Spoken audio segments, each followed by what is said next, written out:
Le général français a souligné l'importance cruciale de la Méditerranée dans sa vidéo. En effet, la Méditerranée représente la voie la plus courte et la moins coûteuse, étant l'artère principale de nos économies mondialisées. Elle est également une zone de convoitise avec une importance géopolitique et géostratégique. Dans cet espace transitent énormément de pétrole, de GNL, de gazoducs et d'oléoducs.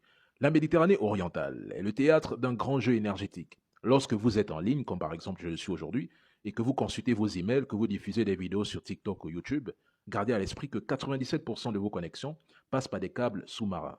Ces câbles, tout comme des gazoducs, sont interconnectés formant des points de passage incontournables du détroit de Gibraltar, du canal de Sicile au canal de Suez jusqu'au détroit de Bab el-Mandeb.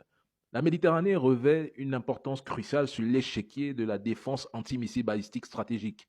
Les Américains ont installé des stations radars leur permettant de détecter et d'intercepter des missiles balistiques provenant de la Russie, de l'Iran ou même du Moyen-Orient. Et pour cette raison, les États-Unis ne quitteront ni la Méditerranée ni le Moyen-Orient. Par exemple, le 23 octobre 2023, les États-Unis ont déployé en Méditerranée un bouclier antimissile THAAD pour protéger leurs porte-avions et soutenir Israël. La mer Méditerranée, bien que relativement fermée, possède quelques ouvertures stratégiques, notamment le détroit de Gibraltar, où la présence militaire du Maroc, de l'Espagne et du Royaume-Uni est significative. La deuxième ouverture est le canal de Suez, situé au niveau de l'Égypte au Sinaï, qui permet le transit des marchandises et des produits énergétiques en connectant l'océan Indien et le Pacifique à l'Atlantique.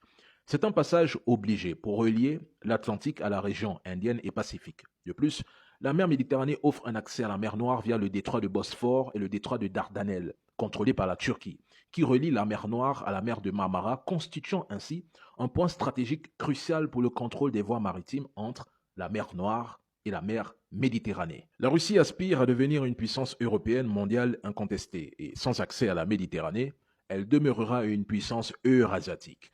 L'ancien président ukrainien, Viktor Yanukovych, a permis à la Russie, à travers un accord signé en 2010 pour une durée de 30 ans, d'asseoir sa présence militaire à Sébastopol, en Crimée, principalement russophone. Mais en échange de quoi? Eh bien, en échange d'un accord sur le prix du gaz russe afin d'obtenir un ancrage direct en mer Noire. Après le déclenchement du fameux Maïdan en 2014, le nouveau pouvoir s'est tourné vers Washington, ce qui a profondément dérangé Poutine. Et pour sécuriser sa présence en mer Noire, la Russie a dû occuper militairement la Crimée et l'annexer, ainsi que la Géorgie. L'accès à la Méditerranée est une question existentielle pour la Russie. La Russie a soutenu la Syrie, certes, mais son intervention lui a permis de renforcer sa présence et son influence en Méditerranée grâce à sa base navale à Tartouse. Cette base navale est essentielle pour la réparation et le ravitaillement des navires militaires et commerciaux russes.